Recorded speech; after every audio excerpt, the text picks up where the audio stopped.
Moi, c'est Claire, la France. J'ai 91 ans. Chez les filles de Marie de l'Assomption. Ma vocation religieuse, je crois que je l'ai toujours connue.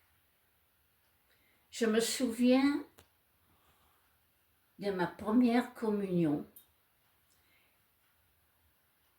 Après la communion, je parlais avec Jésus.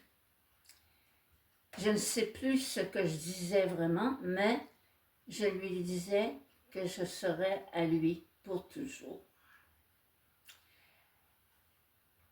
Pour moi, c'était une certitude. Je me donnerais au Seigneur pour toujours. J'ai connu des religieuses dès ma petite enfance, ma jeunesse. Ce sont elles qui étaient mes enseignantes.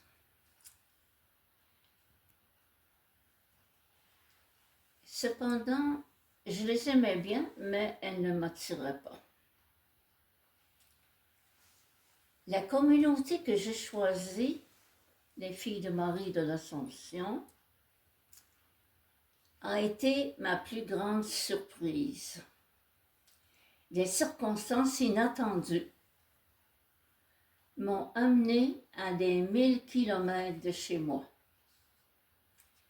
Dans ma famille, j'étais l'aînée et je trouvais ça très difficile de les laisser. Cependant, si je voulais suivre Jésus, je croyais que c'était le bon chemin. Dans mon esprit, je partais pour toujours. Mais je m'y croyais obligée. J'avais 19 ans, je venais de terminer ma première année d'enseignement. Jésus, c'était l'élu,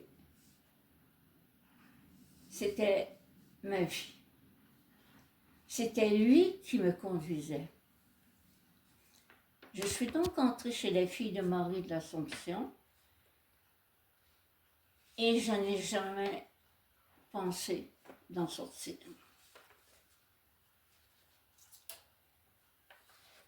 La supérieure générale m'a demandé un jour si j'avais une dévotion à la Sainte Vierge. J'étais dans une communauté mariale.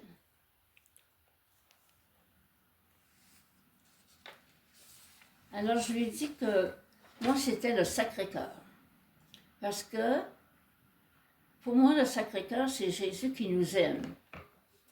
Je constate donc que je croyais à l'amour de Dieu. Dans ma communauté, il y a eu de grandes joies, de grandes peines, des épreuves. Mais Jésus était toujours là. Je crois que j'étais faite pour vivre en communauté. La mienne, ça donnait un enseignement.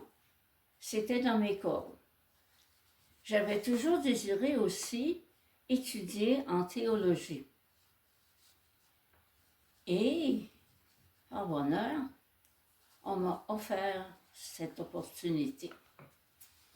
Alors, ma vie d'enseignante a toujours été la parole de Dieu, la catéchèse, la préparation au sacrement, la pastorale, excusez.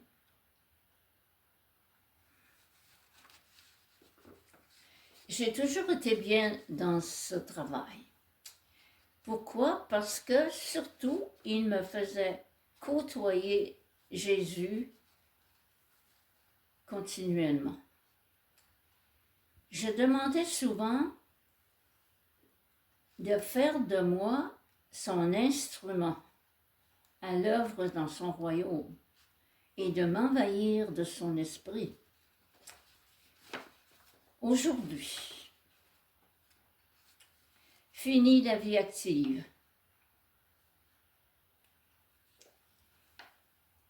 fini la vie active, mais pas fini la mission. Je vois ce temps comme une nouvelle vocation, une vocation plus personnelle. Les débuts ont été difficiles.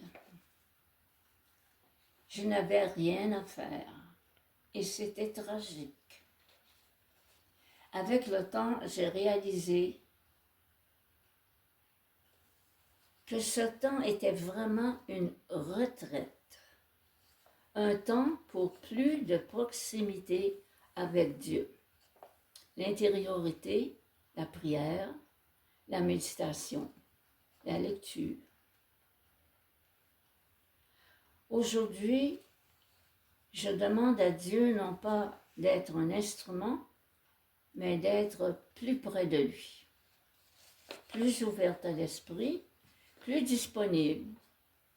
Je cherche des moyens pour aider mes sœurs, surtout les plus délaissées que j'essaie d'accompagner de temps en temps. Non, la mission n'est pas terminée. Le monde entier a tellement besoin de nous. Voilà où j'en suis aujourd'hui.